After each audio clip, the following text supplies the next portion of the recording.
Ideal Pavers, where we offer a wide range of landscaping bricks, including Big Hexagon, Domestic Interlock,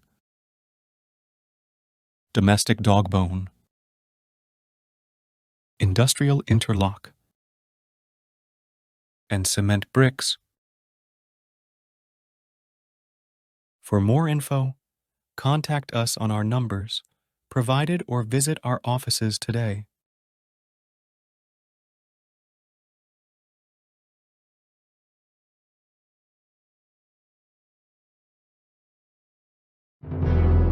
Raphael Signs, a specialist in designing, printing, signage, all vehicle branding, 3D signage and window branding, indoor and outdoor signs. For all your banner designs and print, contact us for a free quotation on the numbers on your screen, or email or visit us at 91 Livingstone, Corner 8th Street in Harare. Raphael Signs, our portfolio speaks for itself. Mamukasei makadi kwa murikwese kumativi mana enyika tikukwasai tirikuno ku Sly Media live from our studios right here in Harare ku Beit Bridge. Mamukasei go lovuani ndi macheroni vari muno mu Harare. Tikukwasei zvakare manikalendi mutare tinemi muchirongwa uyai shatanga pano pa Sly Media TV. Kana wangona tadai sotauya tirikuya nenyaya dzinonakidza ukanzwa wono tanga kusvika panapa sendera kama yako message kana kufona chaiko uwauzoti zvatanga vanhu vaye vauya pa Sly Media vari kudiscussa chirongwa chinonakidza chirongwa tiri kudzifambira patinenge tiri kudaidzai kuti muye neuwandu wenyu kondimika vatongi gava. Ngatitaure nyaya dzedu dziri muchinokoro nhasi pano ndina mukoma Daniel Kachere varipo papanel yedu. Mukoma Daniel, sanganai nevanhu. Makadi kumativi mana ese enyika. Ndiwenyu Daniel Kachere, tichienderera mberi tichidzifambira nyaya dziri kuitika munharaunda dzedu. Takamirawo kunzwawo mhinduro dzenyu ikoko kune maonero amunenge muchiita zvinhu zvatei tichibata pano. Right, vakagadzirira kupinda nhasi muchanakidzwa mire muone nyaya dzatinadzo. Nhasi munoseka chete, I bet hamuregedzi munototi museke. Tina sister Pelagia zvekare munowaziva murungu wedu wepano pa Sly Media. Taurai naye asanotaura shona zvake. Sister Pela, ndinofara kuti nhasi ndiri pano pano pa Sly Media nenyaya dzatinadzoka sezvawambodza kuti nhasi vachaseka ndakugara tovaudza kuti nhasi nini ndiri mu2K asambonditi ndichembere nokuti nhasi ndiri mu2K saka ndinofara kusanganawo nevatenderi nhasi.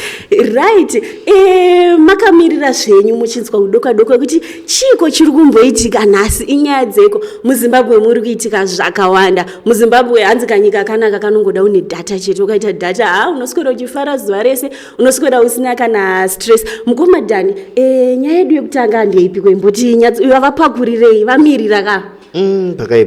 Pakaipa sister Jorai my way kandi hai zvinhu zvacho zvikuitika mataura nyaya yedhata but data racho zvarakuitiswa manje Kuwanikwa isusu Zimbabwe tiri pamusoro penyika dzinoona zvinyadzi yatinoti pornography musadaro nekubheja handizozivi kuti vanhu vanenge vachibhejerei but Zimbabwe payazowana zvinyadzi here zvinyadzi.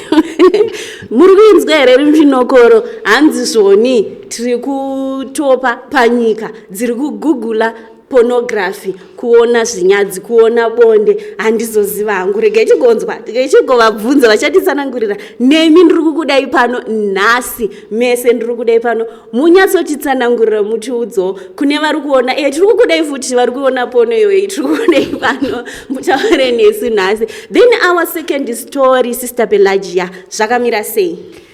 Story yedu yanhasi drama queen vazvita futi Sister Olinda Chapel.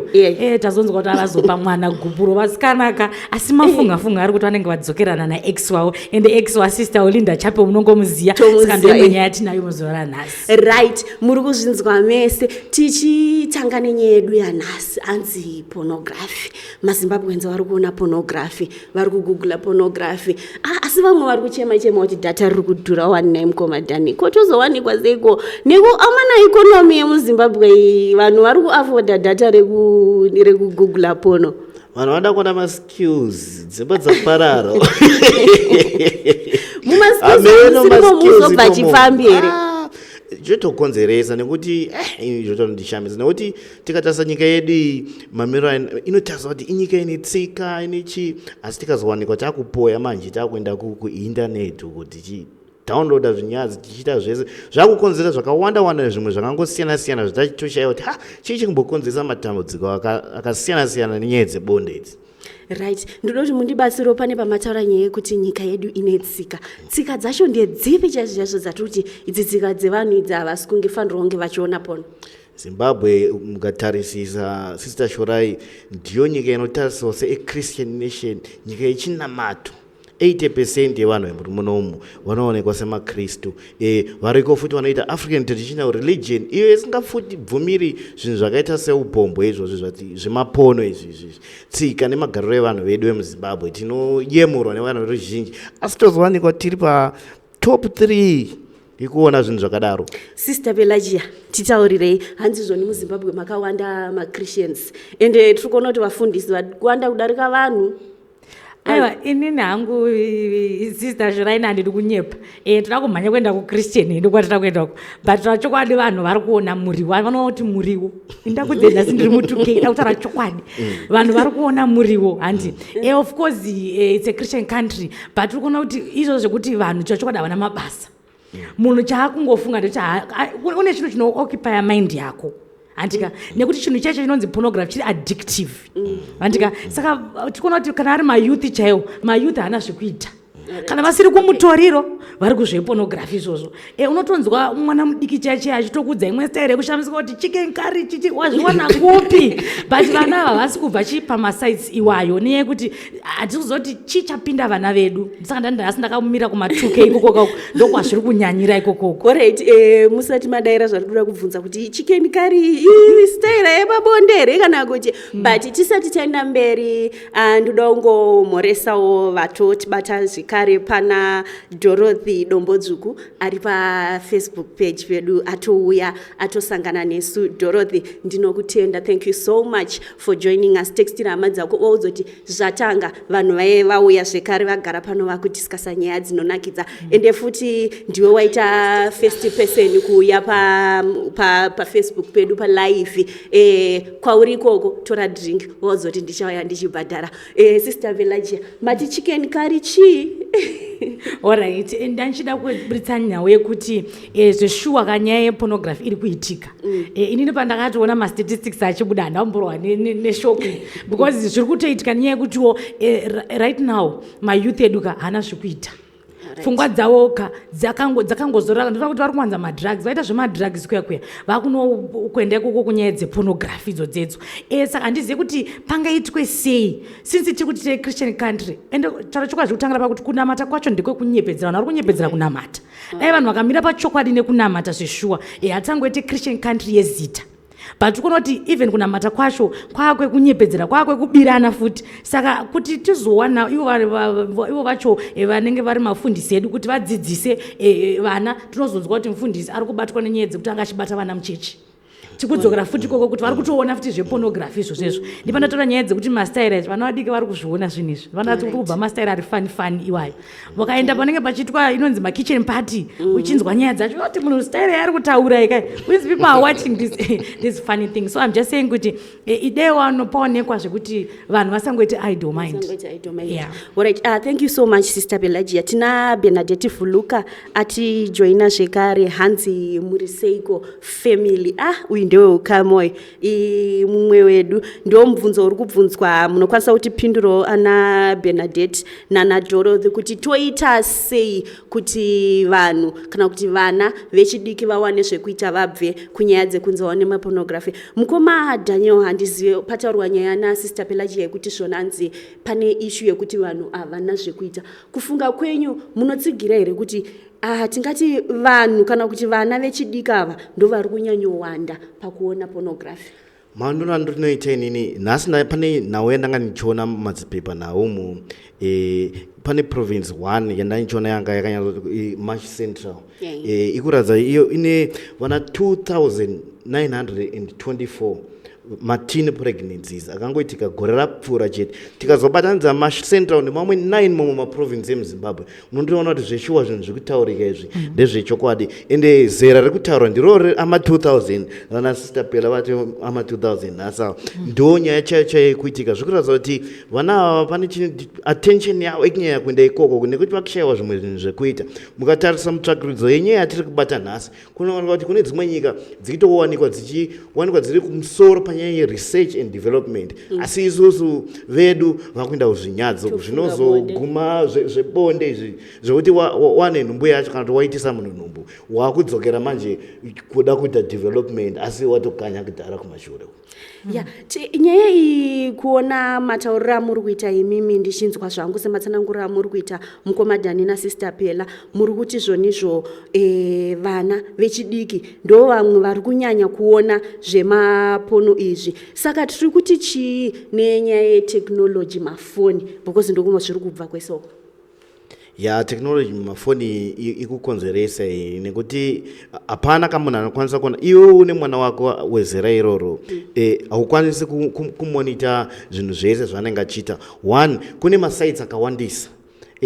Tichitarisa panyaya dzetechnology ukatarisa vanhu vechikuru vakawanda vanongoita vana WhatsApp nana Twitter zvishoma izvi, asi kune zvimwe zvimadating site izvozvi zvimapon chakuti izvozvi vanenge vasingazivi. Mwana anenge akazvihaidha. Nezuro panyaya yataitaura panapa taitaura nyaya yekuti vana baba kana kuti vana madzimai mudzimba umu vakuisa mavhoti mumafoni ekuti haukwanisi kuona kuti chii chiri kuitika.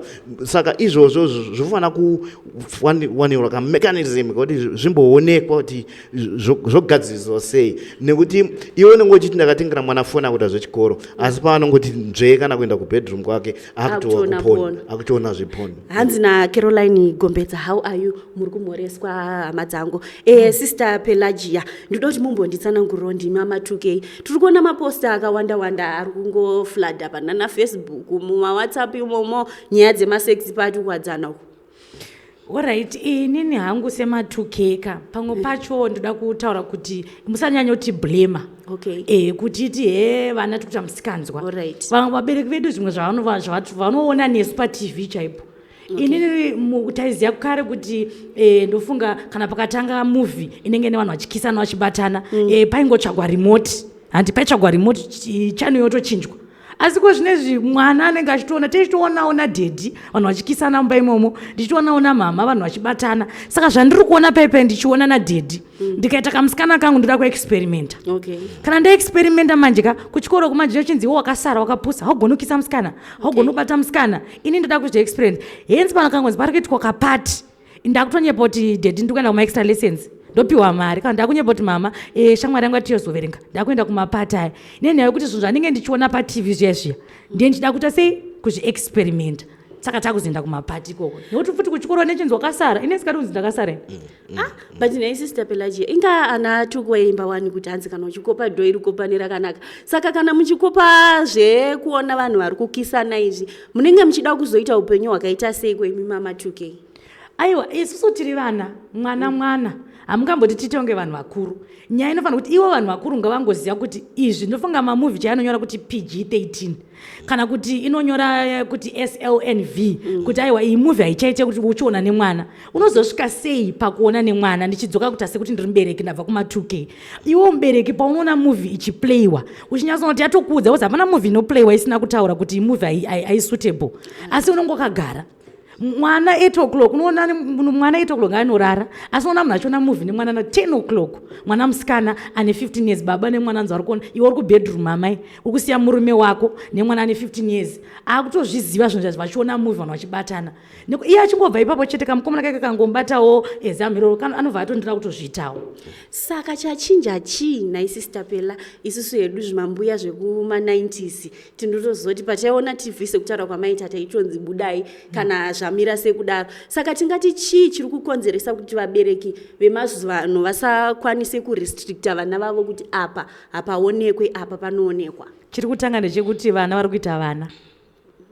Achigetiti kana chiti vana vari kuita vana ndikuti vanhu vacho vari kunoroorana vasati vamachua.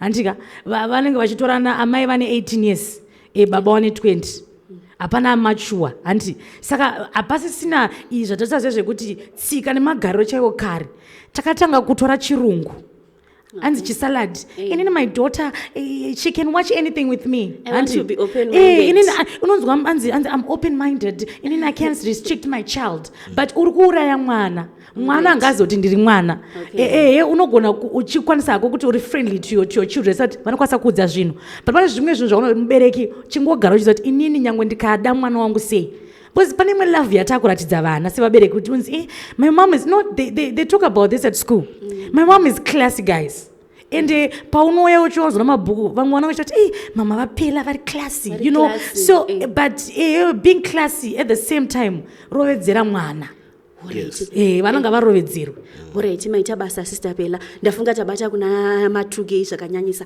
domboenda kune vanhu vechirume uko vanhu vechirume tiri kuonawo pane dzimwe nyaya dzinobuda mumasocial media imomo kunyanya vati kure ava mapasta mafundisi vanotobatwa chinzi anga achiita zvakati akazodaiso munganyanyoirovedzera kwamatuge here naye vanhu vechirume imi mamupo here pamapono zviriko izvi ndonyaya dzimwe dzikitorira kaidzodzi kuti unoona vanhu vakaita sevatiri kutaura mapastors ambotaura nasister Pela nei it's an authority on its own handiti saka iwe ukaendesa mwana wako uchiti ukuindisa kuti munhu agadzirwe that authority akabhendesa authority yake akuendesa neimwe nzira mwana oya anenge achitotevedzera zvaanenge achitodzidziswako ende haana nzira kana imwe yekuti anogona kuzvipukunyudza kana kuita sei nekuti ine authority anenge akutotyisa chero akabatwa akaitwa sei dzimwe nguva kana mubereki unotadza kuzviziva panogona kuita 2-3 years wozonzwa kuti kupasta nenge vaita vana zvakati saka todzokera ikoko kuma-authorities ikoko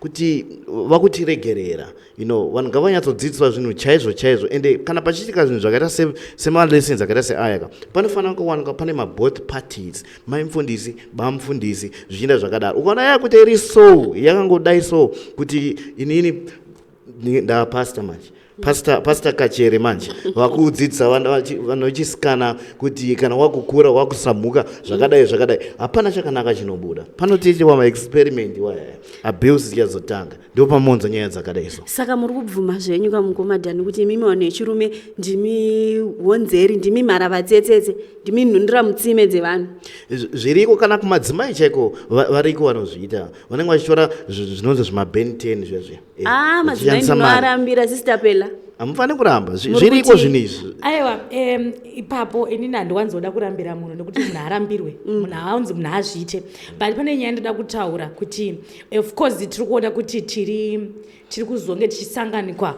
tiri panhu pakashata patiri kuwanikwa pacho hapana kunaka instead of kuwanikwa uchinzi kuti research but pane zvinhu zvatatanga kutaura ngatimbotarisei kuti chii chikuita kuti vanhu vazoda kuona pornography inini ndinogona kutaura nyaya yekuti sexual yekuti munhu asiri satisfied chaivo mumba baba chaivo havasi vari kungoti vakasvika kuna mai hanzi tinoti kuita hweujongwe zvinongofadza ivo but pamwe mai vakangoonawo zviswa magroup vanoda kunopedzisa vachizvibatsira hence addiction handika mumwe anoshandisa pornography as a way of relieving stress kuti I'm just stressed let me just watch because matangiro azvinoita chizosvika kuaddiction what are the causes handi umwe anoshandisa sei stress reliever which pane zvinhu zvinokanganisa vanhu muupenyu handika ndikatimbotange kuti how can we deal with those issues kana mumwe iwo uchiona kuti hausi kuguta baba vari kuita ujongwe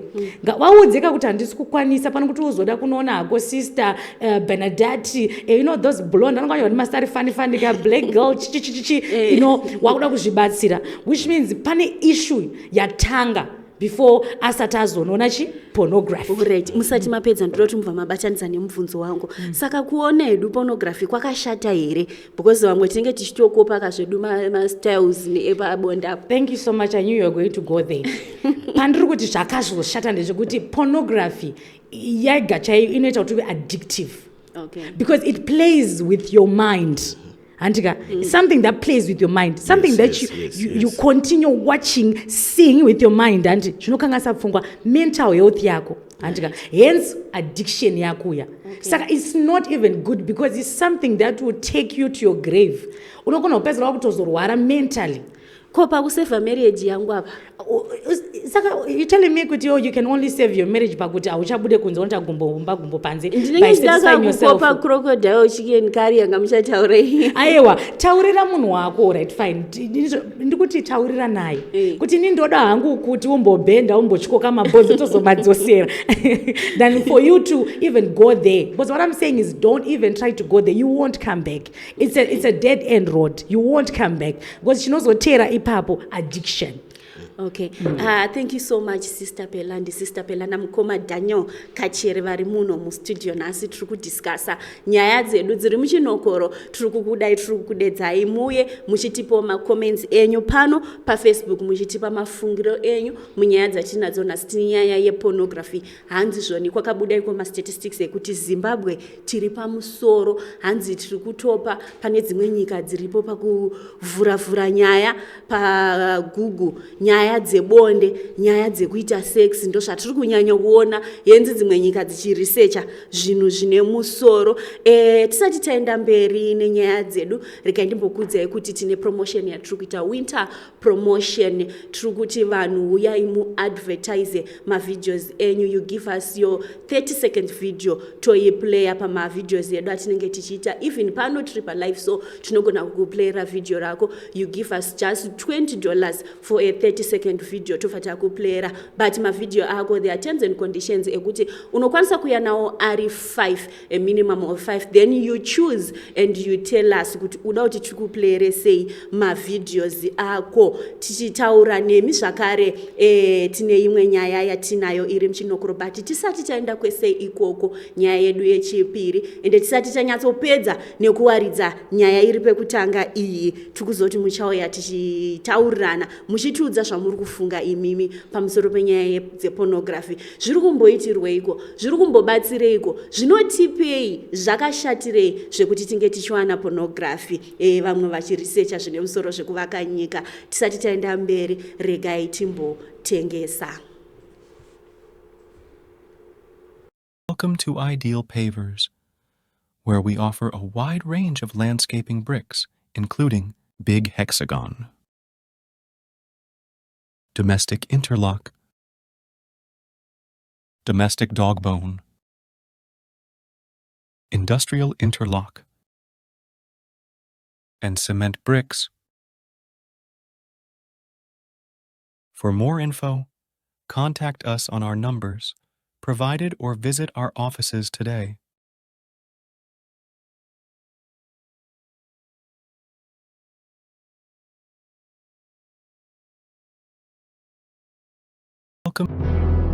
Raphael Signs, a specialist in designing, printing, signage, all vehicle branding, 3D signage and window branding, indoor and outdoor signs. For all your banner designs and print, contact us for a free quotation on the numbers on your screen, or email or visit us at 91 Livingstone, Corner 8th Street in Harare. Raphael Signs, our portfolio speaks for itself.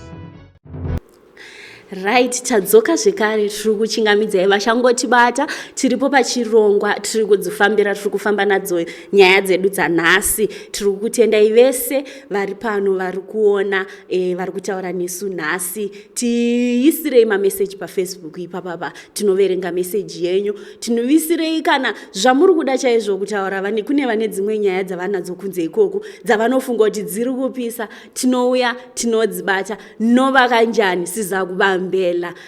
Nasi nyaya yedu yanasi yekutanga yatiri kutaura nezvayo, hanzi Zimbabwe Muripamusoro penyika dziri kuona pornography, dziri kugoogle pornography, muchiona zvinyadzi, muchiona zvinonyadzisira. Kotiudzei kuti zviri kubatsirei. Tisati taenda mberi, regai tinzwe vanoita zvokuongorora zvemasaisa izvi vachitiudza nyaya iyi sekuona kwavakaita ivo mutsvagurudzo dzavo.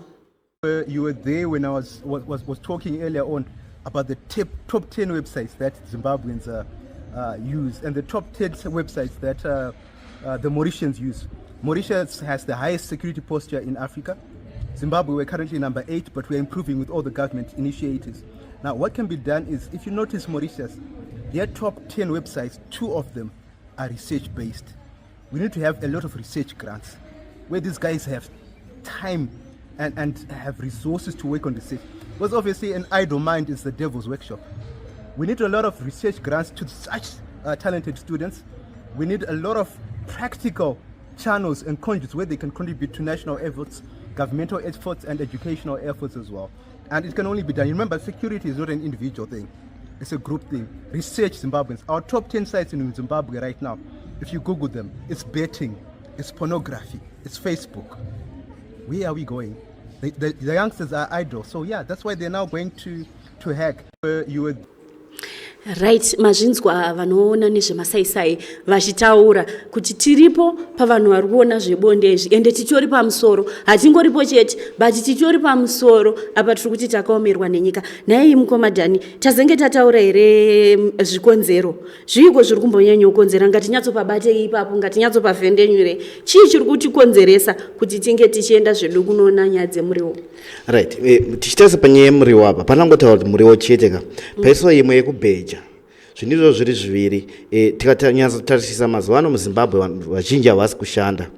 Vanenge vane tingaiti stress, vanenge vane pfungwa dzakangosiyana siyana. Saka vanotsvaka zvimwe zvinhu zvinoita kuti vaite sei vambozama kuvaraidza pfungwa. Ndipo paunozoona vakuenda kumaporn sites. Ndipo paunozoona vakuenda kubheja uku kuti vaonewo chouviri. Maporn sites mukatenderera muHarare chaimo muno kana dzimwe dzakasiyana siyana, munotowana pane vanhu vanototengesa madhisk chaiwo zvinhu zvavanenge vakadownloada pamaporn sites aya, vachitoisa mari muhomwe, vachitogararama. Mukatarisa, if you remember quite well, gore rapfuura pane musikana akabatwa nemadhildo.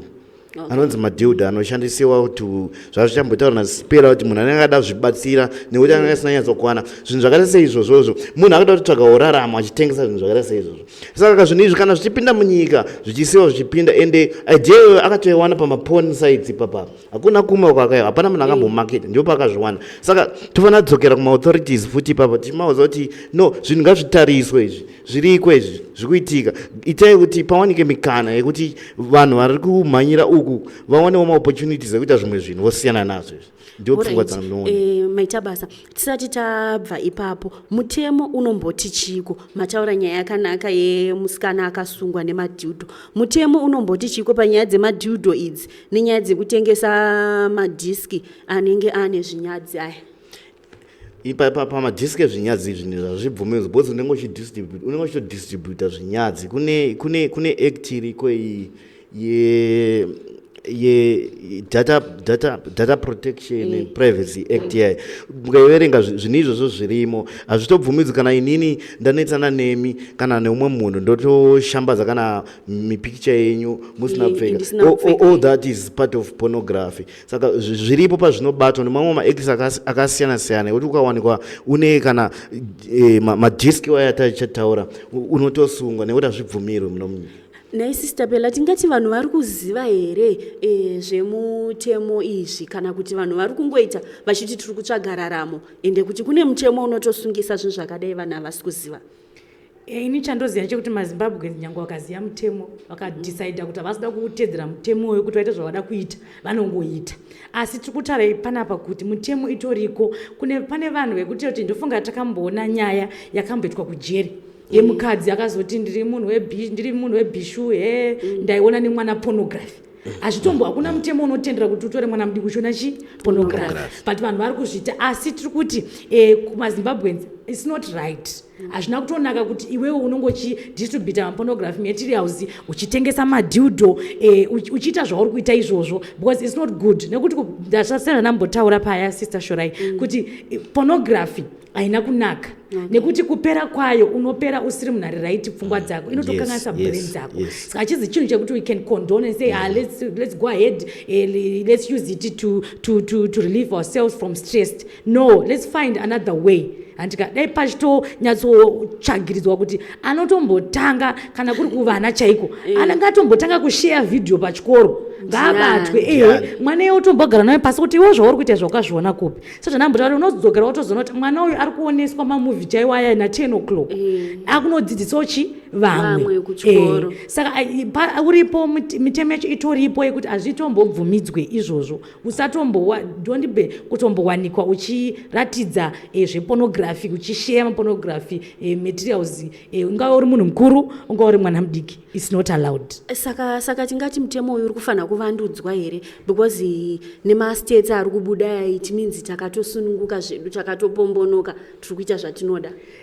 Ndofunga tichiona kwazoona portras it's a regulator and yakutaura achinoratidza kuti kwatatowe kwacho hakusina kunaka andika ini ndiri kuti vanotaura nezvemutemo police ngavatonyatsosimba nekutoti vanhu vanobatwa vachiita izvozvo kana kutoti inini ndiri kunyanyotasa kunyaya yevana andika vana vabereki ngavatedzere vana vavo vaone kuti vana vari kuona kuti chii andika mwana anenge abatwa kuchikoro anazvo anofanira kutombotorwa nemapurisa ndokuti vamwe vadzidze kuti zvinorovesa hazvidiwe kuvanhu vakuruwoka ingoitawo semunhu mukuru. Why do you want that? Why do you have to put your life in danger? Because it's putting your life in danger. Zvinonakidza uchiona, zvinonakidza uchizviriliva, zvinonakidza uchidzidzira mastaira iwayo, but kupera kwazvo zvezina kuzokunakira iwewe zvezina kuzonaka. Thank you so much Sister Pelagia. Handizivi paFacebook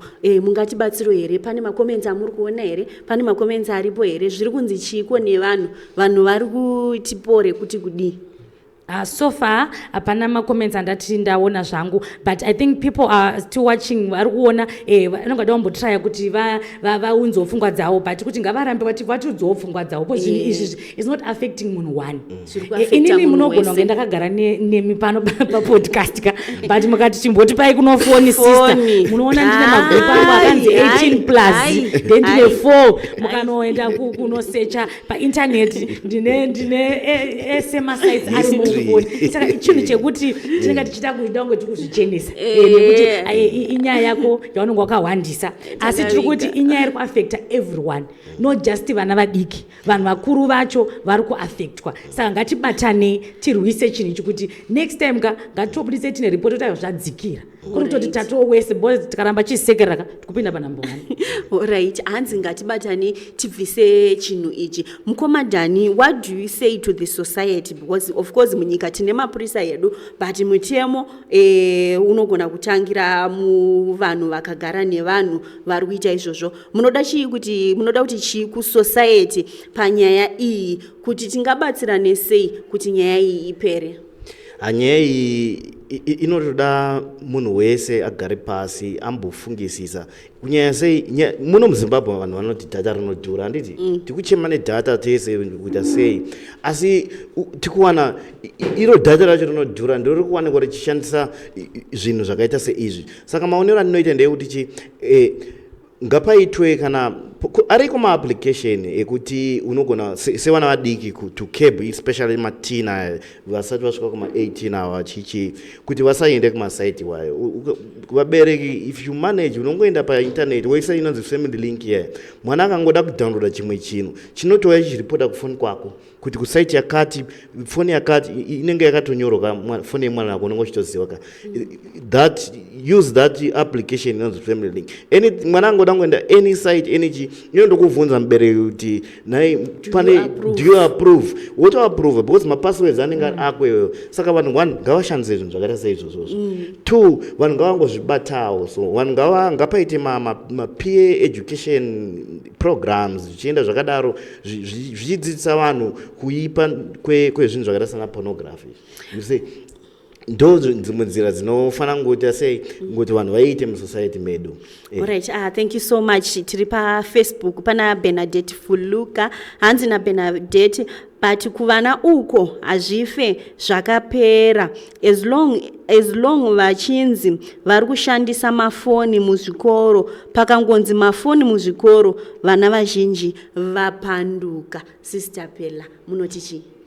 Ndifunga takamboitaura nyaya iyoyo pandakataura last time tiri pano papodcast podcast iyo tanga tina mukoma Sly. Inini ndakambotaura kuti inini phone dai patsvagwa way yekuti ibviswe asi mukoma Sly vakachipawo pfungwa dzavo vakataura kuti aiwa phone haina kuipa nekuti ndoiri kuti shandisi kuti kunasona kuti digitalization yako mwana angada kuti kuno vana kwawo right atimbota sei vana kwawo vanogona kushandisa mafoni avo vachiita zvechikoro nekuti makala chaiwo mwana angada kugugula saka sezvazvitaurwa na Daniel ari kutaura kuti dai taona kuti vanoita nezve-IT vangabatsire sei vabereki kutomboita kana kuti campaign whereby like ve-IT vacho vanenge vachidzidzisa vabereki kuti how do you control phone yemwana wako uri kubasa, how do you control phone yemwana wako ari kurumu kwake uri kurumu kwako, nekuti zvesva zviri kutaurwa naBernadette sister yangu as long as vane mafoni as long as vane mafoni vachikwanisa kumbowana time yebreak vane mafoni vanongoenda ipapo because vatotobvunzwa nzo ne18 years anongonyepa anongoti yes I'm 18 andika akutoona saka mafoni kuti timabvise hatikwanise kumabvisa because vari kuita futi chikoro ipapo makala nezvakawanda wanda matichari kutumira homework asi paroda kutombodzidziswa kuti saka poitwa sei kuti mubereki anenge ane control over the phone ari kwaari koko ndisati ndenda mberi ndofunga ndinda kungoverenga law yacho inoita nezvepornography kubatsira vamwe possession of pornography material is outlawed under Section 13 of the Censorship and Entertainment Control Acts. The law forbids importing, printing, publishing, manufacturing, displaying, selling, offering, keeping for sale any publication, picture or record or playing pornographic material in public. Saka kana uri kuprinta uchipublisha uita zvandataura apa mutemo utoripo. Under Section 13 of the Censorship and Entertainment Control Act unotosungwa law itoripo.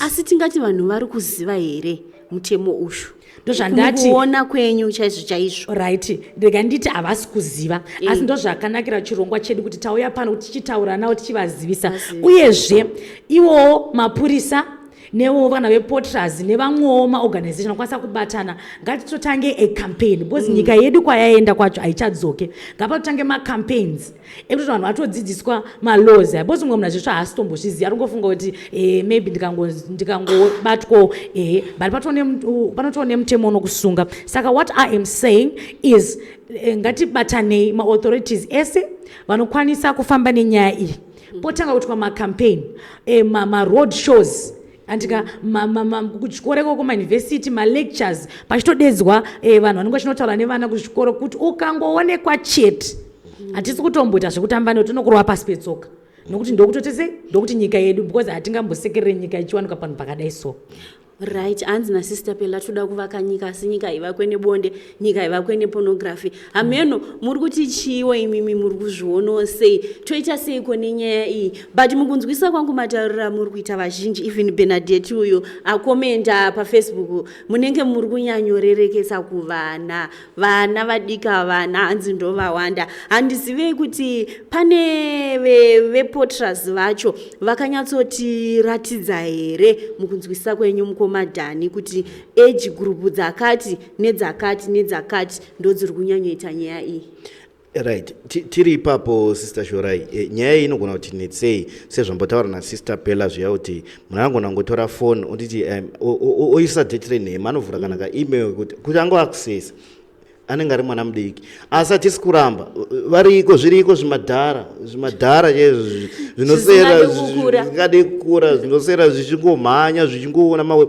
ndipo paunozoona macases ekuti baba vane 90 varepa katiwe old vanga vaida kuita experiment zvinhu unangona nyepa kuti ndezvemishonga but mviro dzacho ndidzodzi ndokwazve zvichibva zvimwe zvacho izvi saka haina limiti all ages are involved pachinhu ichi if you check mukationa marecords mukaenda kumacourts kundo chete hatiende kuevery court case asi ukaenda kumadzita redzimhosva unotonzwa kuti aizvi baba vanga vaona zvakati kana zvakati zvakazolida kuti vaite zvakati sezvambotaura kuti zvinhu izvi zviri addictive zveporn zvebetting zviri very very addictive kana munhu angozvitanga anotoramba arimo kune vanhu vanototendeuka kana kumakereke kana vanhu vanotomanifesta kuti indaita zvakadai achitonamatiro achitopora saka idhimoni raunenge uchitozvikokera pauri saka tongokurudzira kuti vanga vachiita zvinhu izvi kuti vane shure kuzodawo kumboona kuti zvinhu zviri kutaurwa neSly Media TV zvotangara papi avoid gara warega kuendako ndiwo mashoko amwe mandoona sekuti anoda kuudzwa vanhu handiti Alright, maita basa mukoma Daniel Kachere. Tambotaura nenyaya dzemasex party akanyanyowandira handisi kuti ari kuitwa kuwadzana chete but takanzwa kune vamwe vakambosungwa last year vachinzi vaita sex party kuwadzana. Imbotitsanangurirei nhai ndi muri kugarawo kumageto uku. Kuma sex party aya vabereki vanenge vachinyatsotenderera here kuti masex party aitwe padzimba dzavo? Inini handifunge kuti mubereki ane pfungwa dziri right anogona kutendera, asi musociety meduwo macho maitiwo vanhu vashata vanenge vachidawo mari idzodzo because ndofunga pakatombobuda nyaya yekuti pane mukadzi ainga akatora one of the flats in town, aitora vana vecertain school in town achienda nawo ikoko ovati munenge pane pachiya varume vachirara nevanavo but mwana onzi wondokupa $50 paevery client pamwe nenge yacharge kana kuti $60 kana kuti $80 mwana obvanzi for mwana mudiki manje obvanzi kuti $50 handika. Saka kune vanhu vakuru varitori kuzviita vanhu vanofanira kubatwa. Zvafana panyaya yemadrugs kune madrug lords vacho vanenge vachiita. Saka kune vanhu vakuru vari anenge akatochena imba yake kuita brothel anenge ane twapfana twake so kuti imi michiita yemapati imi mafana imi mukaita pati yenyu panapa nti mondipowo kana kuti $300 pamwe vafana vacalculata kuti munhu each ave ne$10 haati kunosara kana ne$400 handika. Saka pane vanhu vakuru vari kuita zvinhu izvi handika. Kwaita kuti mumwe mwana chaiye anenge ari mwana wekuti pamwe vabereki vari kunze kwenyika vese akasiyiwa nemba handika, asiyiwa nemba iyeyi handiti vabereki vasitombochiziva kuti hapana hama inomboteera mwana uyu anenge achingonzi mwana uta zvinhu zvake handika. Mwana uyu manje ochitanga kuita kakatsika ikakaka because vanotobhadhara kama entrance fee vonobhadhara entrance fee vobhadhara yekubatanidza zvibhodhoro hameno mashisha vachibatanidza. Saka pamwe bhajeti yemwana hwari inenge kana kuti $50 hence uyo aya manje anoita sei anozonotsvaga 50 aya nedzimwe nzira dzakashata kuti auye ende vakomana ndovanenge vachinzi vakomana don't worry vasikana variko saka ndozvinoitika paipai. Saka poitwa sei nhai mukomadhani nokuti tikatarisa nzvimbo yakaita sekuwadzana igeto ende dzimba dzakabatana vavakidzani vese vachiona vachinyarara zvavo nyaya inozogona kubuda kana kuti after 2 years kunzi zvagara zvichingoitika izvi tozviziva mauya mupfungwa dzangu chaipo ndichingodzera panyaya yamanga mabvunze kuti kuvabereki vakubvumidza sei. Mukatarisa dzimba kuti malocations dzimba dzinoitirwa zvinhu izvi dziri well gated dzine security mwekuti hapangopindike so saka anogona ari munhu asingatozivi munhu angosvika chindodawo kurenda full house iyaya access zvese pane wifi pane chii iwe uri kuuk uko renti kuuya asauziva mari yerendi kubva kupi zvevichibva kuma6 part then imo mumacommunities macho pane vanhu vanenge vachitoziva kuti apa panoitwa yakati apa yakaitwa vakati. Ukaenda kana kunana Mbare kwese kumabritish cottage uku handisi kuvataka zvangu Mbare but nzvimbo zhinji zviriko zvimaloji zvinotozikanwa kuti apa pakadai vanhu vakutongotora sechijairira dzimwe nguva panhu ipapo panenge pakaripotwa potomboreidwa potombosungwa asi zvoramba zvingodzokorora chero wakaenda kuma-authorities vanopolisa vaya vanoita sei hapana chinhu chikumbochinja. Saka ndofunga kwava nekamwe kakuzviregerera here handiziti tikati pane kauore kari kuitika munzvimbo idzodzo nekuti vanhu vanenge vachitoziva zveshoti panoitwa zvakati but hapana anombosimudza musoro. Pamwe vanenge vachitya kutengeswa vanenge vachitya victimization hatizozivi asi ma-authorities anenge achitozviziva kuti area yakati bhesi rakati chii panoitika izvi asi ndofunga imeita just ndikangoti neglect here ndirowedhera ndingashandisa. Saka tingati vemutemo ava vanenge vachipiwawo mari here kana kuti zvinenge zvichiitika? Pane pakabribwa language yacho anotoudzana kuti panofanira kuita 1 yatichazonobvisa chinota sei chinovhara buri handika panachinzi kuvhara buri paipa kuvhara polisi handika ndipane pachitaurwa kuti pane panoita 1 imwe mari chanonovhara buri saka uchinzi vanenge vachitopiwa mari ende vachitozviziva Alright. Nyaya yacho inonetsa. Imwe nyaya ndichida kubvunza ndichida kuisa kwamuri vari pano yedu nhasi ana mukomadhani naSister Pela. Tinoona vana vanowanzo attenda zvima-sex parties. You remember vakambosungwa vainzi vabva kuwadzana vaye vakauya vakaswera vari pakoti apa. Vamwe vacho vanga vatori vana vechidiki chaivo. Vechikuru vanga varipo zvavo but vanga vari vana vechidiki. Vana ava vanenge vabuda seiko mudzimba. Vabereki vacho vanenge vatendera here kuti mwana anzi abude usiku nokuti isusu kuziva kwedu tichitokura ama-90s kubuda kuenda kuchechi chaiko ungosingapabudi usiku. Ichocho ichokwadi. Tichitarisa ipapo vana vanokuvhara ukaita mafanisi panogona kutocreate kagroup kekunzi pane party ikuda kuitika kwakati yanhingi chitogadzirwa chigroup zvoti ukatoenda through neyo choti zvakanaka but unenge uchitovharwa wana. Saka ukamusiya kana umwe anogona kunyepa tienda kustudy group ichatora nguva yakati because hapana paungaita 6 hours uchiita sex party inenge iri party yakaita sei iyoyo.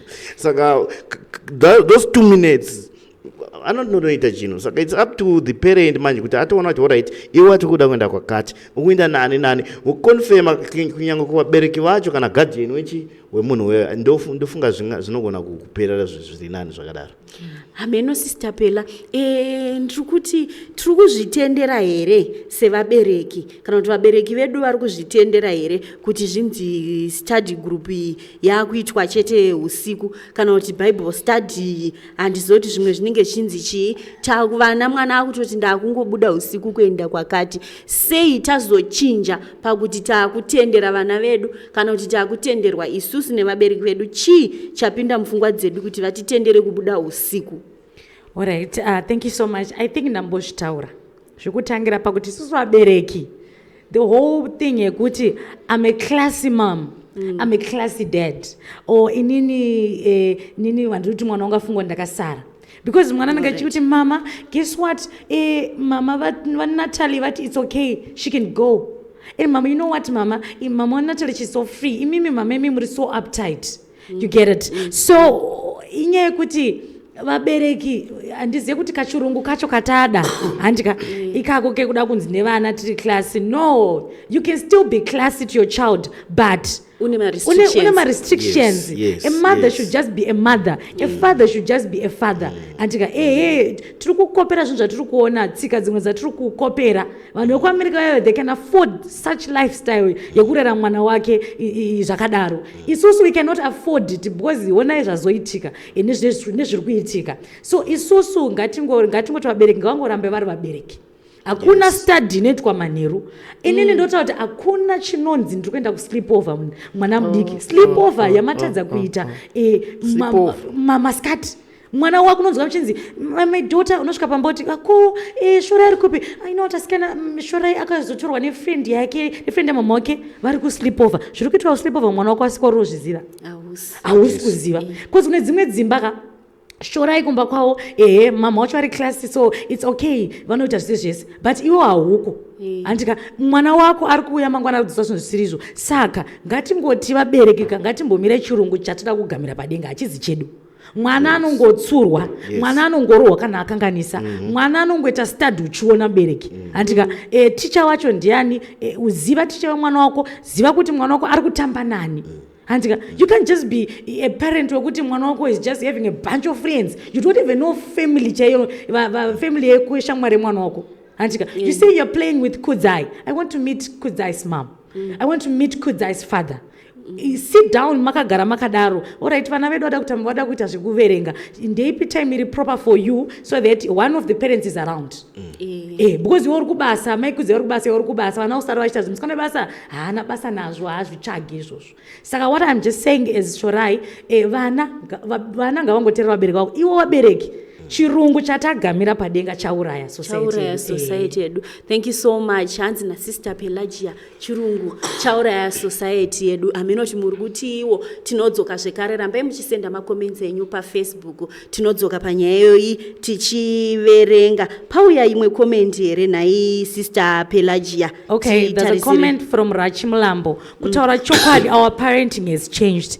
Takunyanya kushaya hanya nevana. We are now too focused nekutsvaga mari than to discipline our kids. We think kuti kusatsiura mwana ndirwo rudo ichokwadi ichocho umwe munhu anototi because mwana mazuva vana vemazuva anototi achiudza umwe mwana I think your mother is abusive because anenge anzwa shamwari yake chitsurwa ine mama wangu ambodari your mother is so abusive you know saka mwana uyu manje anopesera kunonge mai vake vari abusive but ari kungotsiurwa and iwowo kana mwana wake kuti mama mimi you abusing me and because you want to remain a class mom or whatever auchatsiure mwana wako ndorudo but ukatongoviga shamu uri kugadzira benzi rako mangwana nekuti ukangoda kuita zvechirungu mai kunozochema nesu nemunhu wako ane wawe mutorero munhu wako sazoda kuti netsa nekuti ugadzira munhu wako mwana ngaangoita semwana inini ndinototaura kuti iyoyo kurohwa kwataitwa isusu ndabva mumatuke tadzoka kuma90s kurohwa ikoko waitoziva kuti hazviite handipinde pagedhi na6 o'clock wana mazuva ano anobva kuchikoro ndifunga kuti nenyaya takaita muno yemwana mai vachitaura kuti mwana uyu akatanga kuchinja because anga kubva kuchikoro na7 ondipa reason yekuti amunondita se usiku ndafamba netsoka but isusu waiti ukabuda chikoro na1 half 1 ukona wasvika na half 2 handika kuzvine zvabereki chaiwoka mwana wako isusu taibvunzwa I remember my mom would ask me pela uri kutsenga chewing gum handakupa mari chewing gum but vana mai mazuva anototaura kubuda mwana akati ndichambobuda nemafriends angu undigunzirawo pizza but you know kuti mwana wako haende kubasa saka imomo mukuzoita zvekuti vana vari kuregererwa ndo panozotanga kuti ona mapornography materials aya ane kamukomana ke muti nditiro style yatiri kuona panapa ndokupawo mari ndaona mukomadhani muchitsigira nyaya yeparenting yedu yako mazuva ano muri kuti chii ndikuvatsigira medium lamba zvavataura nekuti pane point yavataura kuti weare now too focused nekutsvaga mari than to discipline our kids inini ndikubuda ndakaenda kuleft kutsvaga mari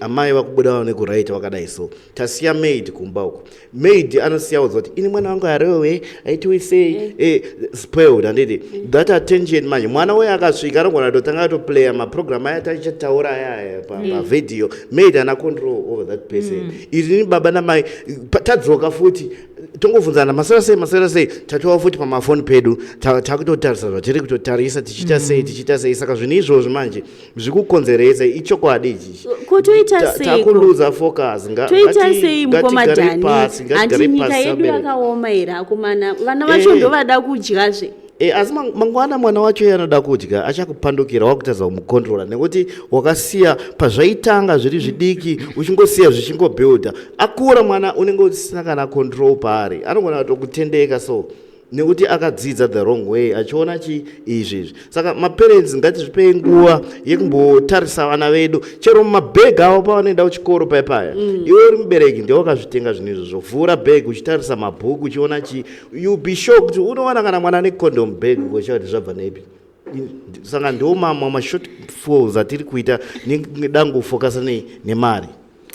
Alright, thank you so much mukomadhani nasister Pelagia vari kutibatsira kudiscassa nyaya yepornography yekuona pornography kwanzi Zimbabwe yaita mukurumbira nyika dzese dziri pasi pano hanzi yaita mukurumbira iri kuwanikwa iri pamusoro pane dzimwe nyikawo dziri kunzi dziri kuona pornography. Ngatipindei munyaya yedu yechipiri iri muchinokoro nhasi sister Pelagia hanzi kudiko na Olinda Chapel.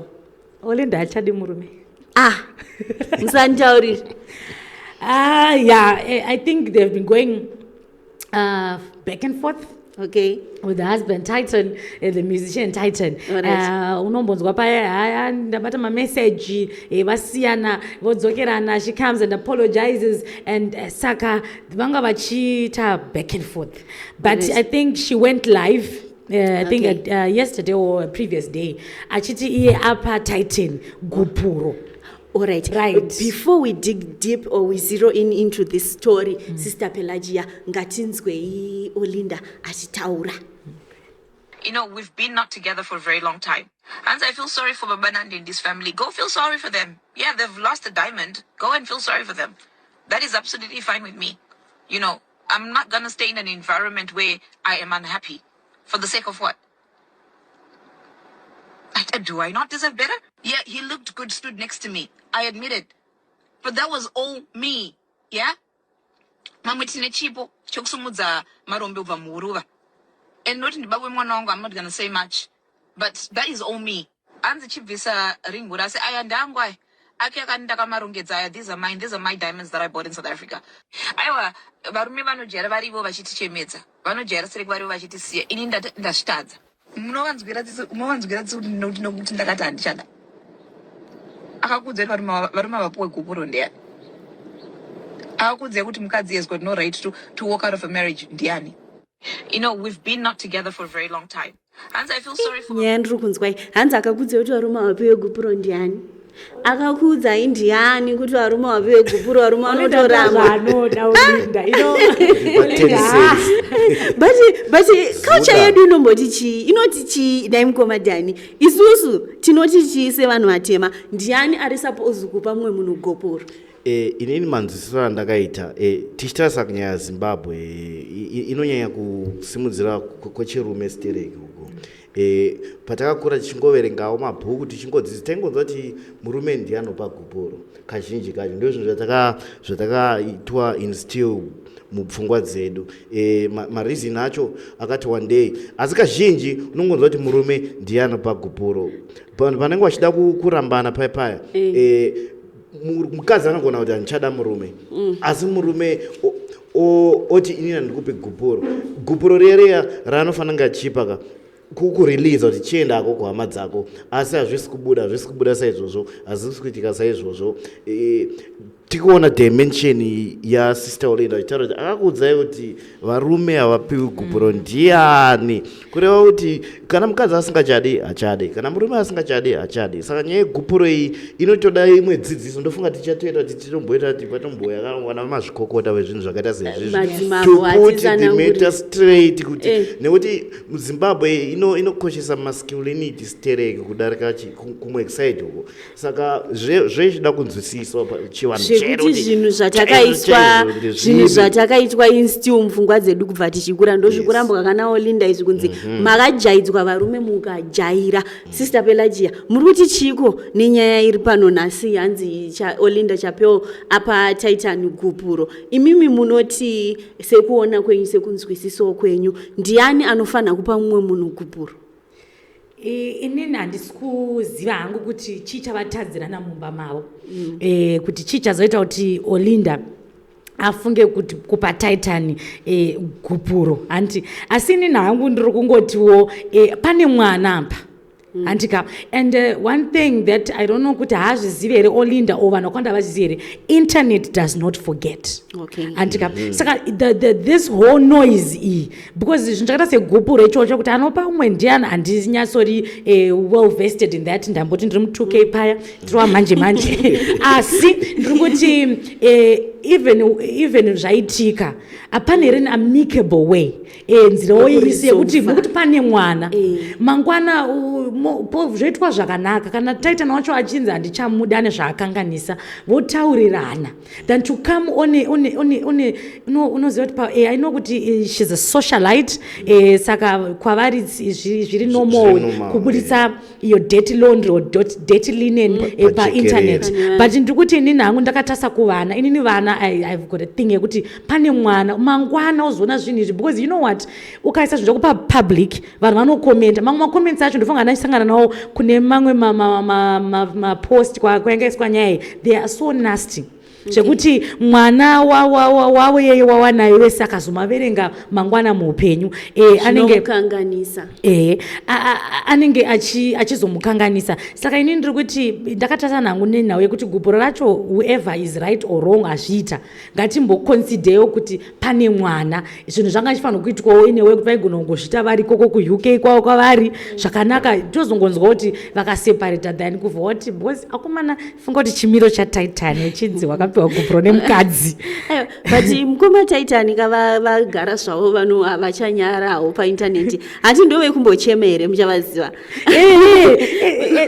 And ukatarisa nyaya yaTitan Olinda has always had the upper hand, because I don't know, people say or she implies wamunzwa vachitaura kuti madiamonds Olinda she's a powerhouse, she has money. Andika hatisingazivi kuti Titan bhengi rake rakasimba sei, but what we know is Olinda has got money.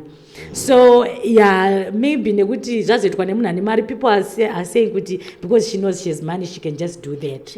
But I think panapo we've got a comment, Rachi Mlambo, she always comments really so profound. She's saying Olinda is right though, gupuro can come from either partner. Asi society yedu yakatidzidzisa kuti vakadzi vanofanira kushingirira imba zvisinei nekuti warwadziwa. Izvo is true because you see kuti kokupesera kwachati you can't force me to stay mukutomboti marriage. I'm not happy, unhappy, which means she's saying that she wasn't happy. She wasn't happy because sometimes, you know what, sometimes it's what it's not glitters every time you see glitters and think it's gold. Roses and it's not gold. Saka, when people post pictures seemingly happy, it doesn't mean they're happy. And it was actually, she wasn't happy. She wasn't happy. Having Stana as an ex, and she seemed happy. And you know what? You can envy lifestyle, Olinda. But she's coming out clean and saying it wasn't happy. So, like Rachi saying,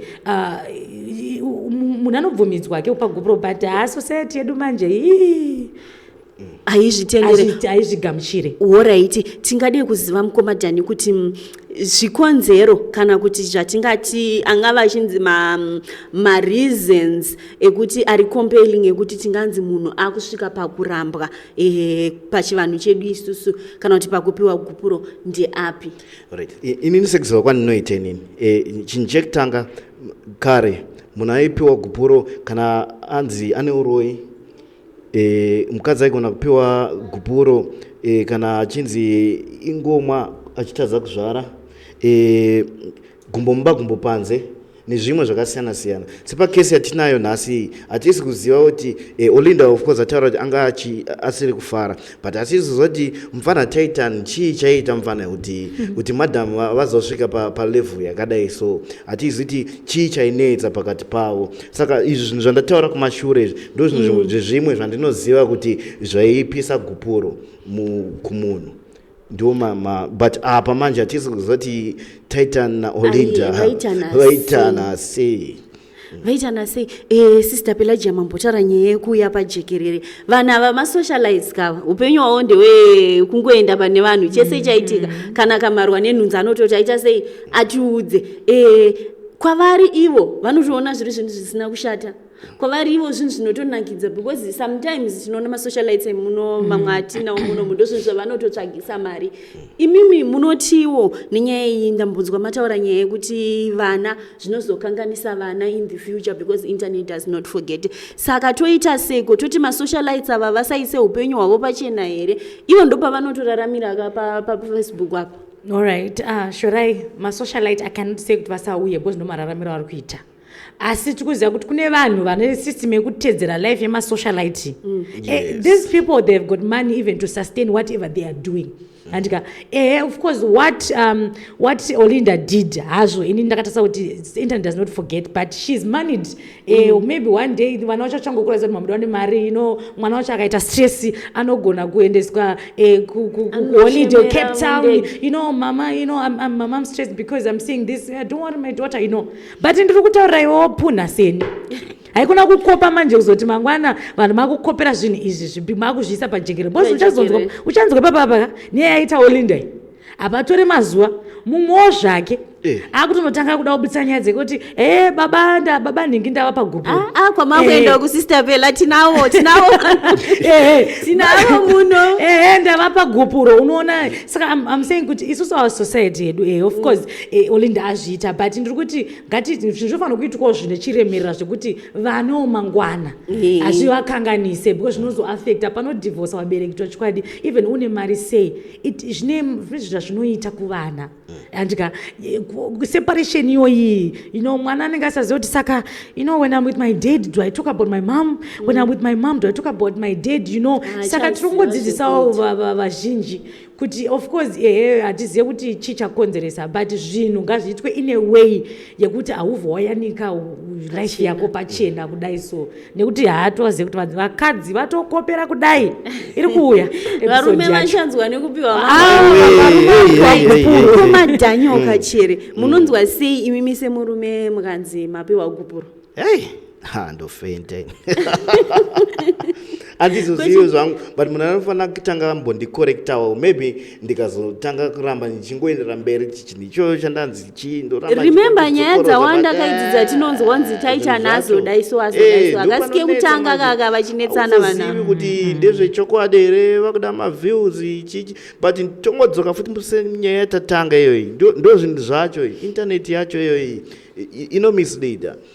Pane umwe munhu anenge achiona vanhu ava semarole model. Of course pane zvimwe zvinhu zviri wrong zvavanenge vachiita but akazoona zvinhu zvakaita se anotobelieve kuti ndonzira iyi saka regai tifambe takadai but tichidzoka kumashure kuparadza hatikoshesi kuti dzimba dzipwanyike especially pane vana zvamamuchiemphasize sister Peda hatizvikoshesi mwana iyeye achatotora that same trade kumberi uko but apa because vakuona zviri padhuze vazviita but kumberi uko zvichazokuvadza vana ivava vachadzoka kwauri futi voda kutsvaka maamends kune vamwe vanhu vakaita sesi tichidzidzisa vanhu ipapo ndapanzwa asi varume mimhanzi makajaidzwa varume mune pride unonzwa sei nhasi ndikauya ndikakupa gubhuro izvezvi re10 zigi unozvibvuma here unoita sei kana wangonipa gubhuro ndobvuma asi ndotombotanga ndafenda unombotongondira mvura kuti ko zvabva nepi zvii ndadi zvonetsa kunzwisa wese musociety medu kuti murume apiwa gubhuro nemukadzi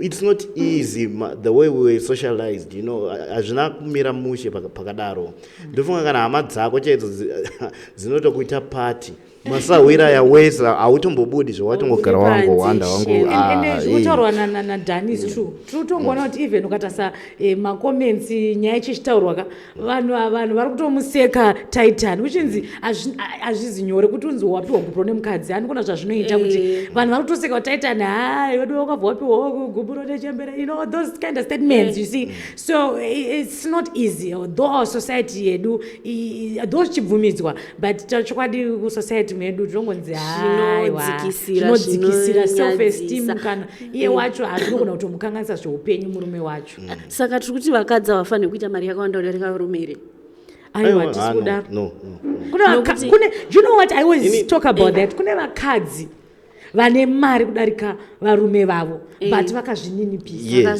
vari pasi pevarume you never shora you never tell you never see anti kune inini ndotaura kuti zviri mumunhu it's not mari it's not what zviri mumunhu character yako iwewe background yako character build yako iwewe because kune vakadzi zveshawe kuti unonyasonzwa kuti mukadzi uyu ndiye the CEO of such a big company and maybe murume wake you know I have got one good example of a woman who's like that Smelly Dube if you know Smelly Dube Smelly Dube ukamona nemurume wake Smelly Dube is a powerhouse and it gweru but if you see her with akamira nemurume wake you can now you just wanna kuti pane that kuti you can never tell kuti she is managed like that and so now what I say apana chakamboshira kuti mukadzi aite mari yakawanda but zvakuenda kuti mukadzi wacho munhu akaita mentality yake and kazhinji ukaona mari yakushandisa murelationship pasina kana hapana inema pane wana anenge akukontrolewa anenge achichira musaga achiti manje ndikazobva pamari iyi ndoita sei so money should not be used as a power to control marriage but vanofanira ngorespectana pachavo baba vachita roho yavo mai vachita roho yavo muchingonza tunhu twenyu family ichiburirira zvichienda zvakadaro. You know why I asked that question panyaya iyi nyaya yatinayo nhasi muri kuziva here kuti mukomana maizvona mese mukomana aikwidzwa ndege mukomana achifulaiwa pachizobuda muchato uri flamboyant zvaisponswa nani hazvisizvo zviri kupasisa vasimba here rekuti vazobatawo microphone wotanga kudedzera ndozviri kumupa simba because she even said vanhu vachimuti vanhu vari kumuti kauri seune ring ataura kati ring these are my own diamonds you know she's managed like zvekuti ari kuramba akatopfeka I bought she just ane mari kunotenga ring just for fun and their diamonds so I think the mariwo she has been using mari yake because you know now aritori okay kwatona nyangwe mota mari macho unoona kuti mota yekuti everything is okay inotaura mota ichikutotaura yega maglass akapfeka ari kutaura ega you know the finger with diamonds zvekutaura zvega so yeah saka imari dzake saka that diamond raari kuti these are my diamonds iri ngemuchato kai saka sisi ava ndo vakasponsor zvese muchato here nerora hatisingazozive kana uya yatotanga kadhirama racho saka mira mangwana tinenge tinawo marisitsi mav11 anenge arimangwana. Alright, inyaya inonakidza but inyaya futi inosuwisa, nyaya inounza mamwe malessons kwatiri isusu vanhu uye nemusociety medu tiri pano nhasi. Tiri kutaura nyaya dziri kupisa muzimbabwe dziri kuitika pakati pedu nekwamuri kwese ikoko. Ndambotaura vanenge vane nyaya dzinopisa, tipei tinodzibata tinodzidiskasa panapa. Vari kuda zvekare kuuya mustudio kana mune nyaya dzenyu dzinopisa, munogona kungotifonera pa any number any of our presenters pano paSly Media, mutitaurire kuti tine chiri kupisa, tine chiri kubvira, toda kuuya kwamuri, toda kudiskasa nyaya iyi, tinokutambirai. Munogara sekugara kwatakaitawo pamachairs panapa tichitsanangura nyaya dzedu. Nhasi tandine nyaya dzinonakidza. Yekutanga, Potras yakaburitsa iwo statistics ekuti Zimbabwe iri pane dzimwe nyika dziri pamusoro panyaya dzekuona zvinhu zvepabonde, nyaya dzekuona pornography. Vamwe vachiresearcha zviri kuvaka nyika dzavo. Isi tiri kunakirwa zvedu nemuriwo, tiri kunakidzwa, tiri kudzidzira mastyle machicken crocodile curry anga achitaurwa naPelagia, ndoatiri kudzidzira zvedu. Yechi2, mukadzi hanzi akapa murume wake gupuro Olinda Chapel. Nyaya idzi dzicharamba dzichidevelopa. Tinoramba tichikuunzirai zvekare tichikuudzai kuti zvaapapi.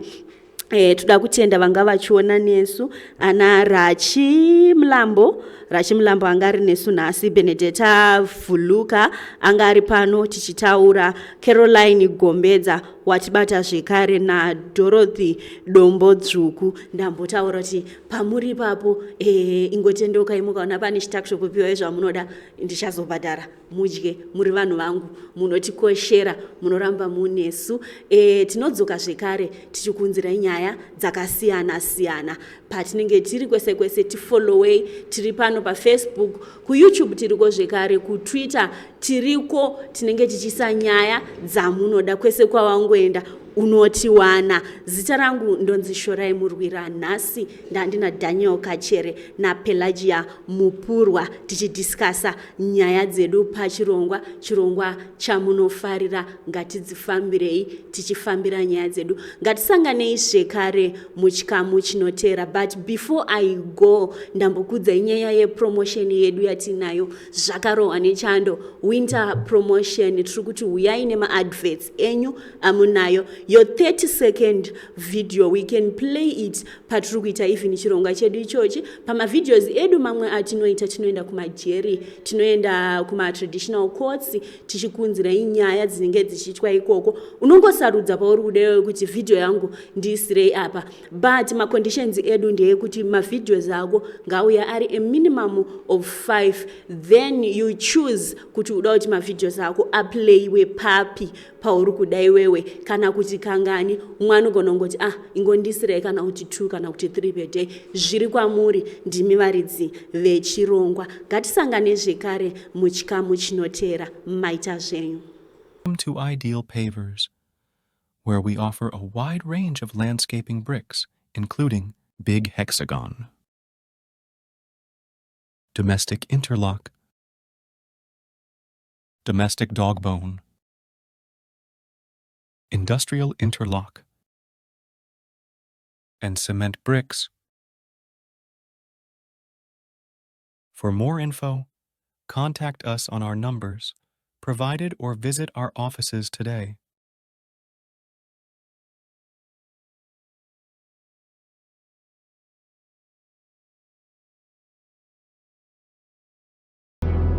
Raphael Signs, a specialist in designing, printing, signage, all vehicle branding, 3D signage and window branding, indoor and outdoor signs. For all your banner designs and print, contact us for a free quotation on the numbers on your screen, or email or visit us at 91 Livingstone, Corner 8th Street in Harare. Raphael Signs, our portfolio speaks for itself.